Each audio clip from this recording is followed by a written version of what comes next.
Hey there, it's Steve from Serious Keto, and in this video I'm going to take a cheap cut of meat and turn it into something wonderful as I smoke a beef arm shoulder roast.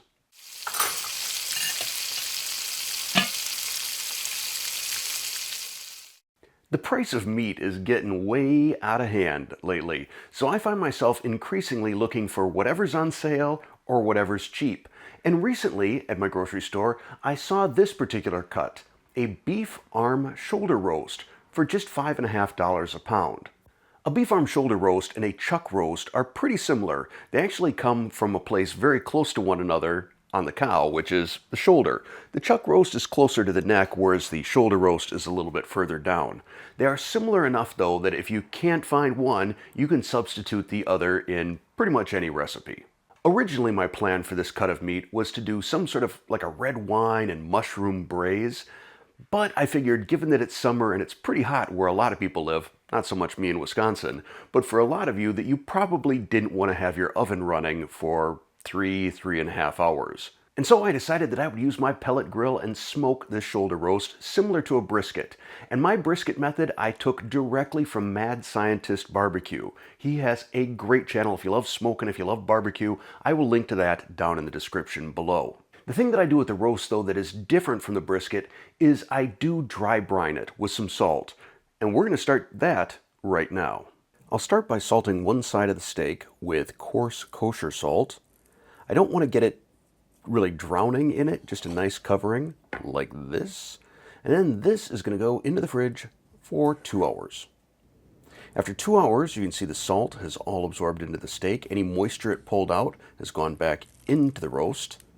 So now I'm going to salt the edges here along all the fat, and then salt the other side of the steak. I keep saying steak, it's a roast. Then I'm going to cover this with some aluminum foil, and what this will do is it'll keep the roast from drying out as it dry brines, because this now is going to go back into the fridge overnight.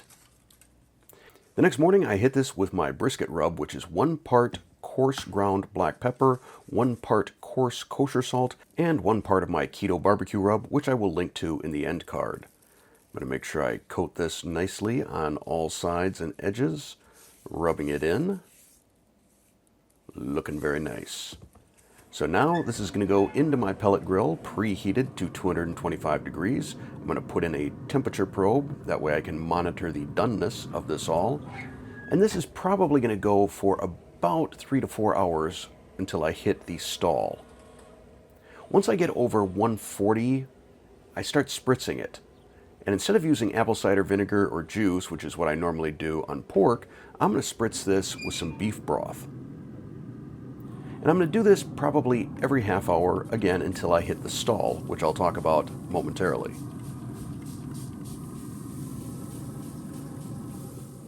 When smoking a brisket or a roast, it's not uncommon at around 160 to 170 degrees Fahrenheit for the temperature to stall. So to overcome this stall, I'm going to wrap my roast in some butcher paper. And you're getting this in sort of a POV presentation right now because Terry wasn't available.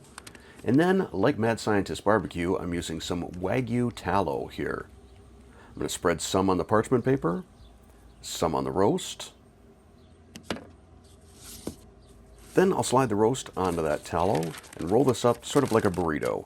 I usually do 2 to 3 rolls, and then I tuck in the edges or the sides like this, making sure it's nice and even and flat, and then roll the rest of the way.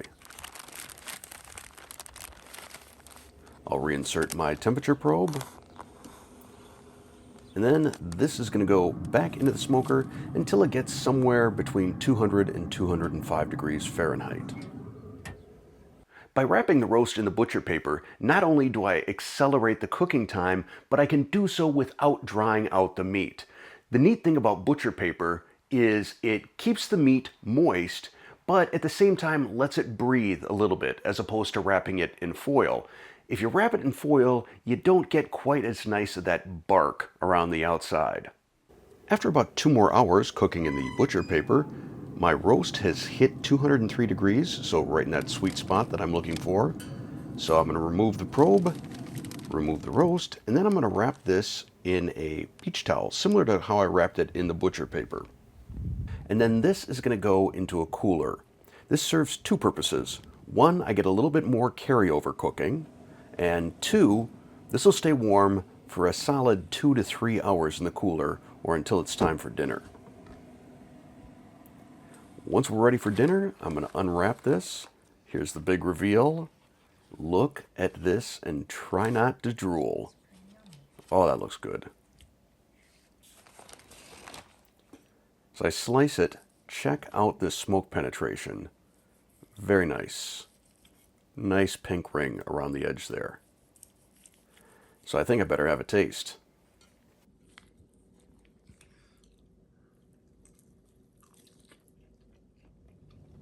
Pretty briskety. Very good. Not quite as tender as brisket, but I think that's because the fat cap wasn't on top. It was around the sides. Look at this fat. It is just melting. In a minute.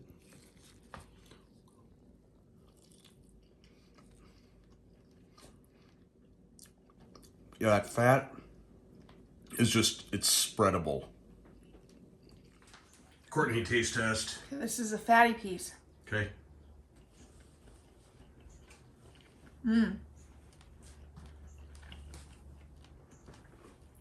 Big thumbs up on the shoulder roast. Mm-hmm. Is it like butter? Mm-hmm. Very moist. Definitely brisket tasting with the smoked. Very good. The next day, I took the leftover roast and ran it through my deli meat slicer. This isn't a tool I use all that often, but when I do, I'm so glad that I purchased it. This smells spectacular. Mm-hmm. Looking good.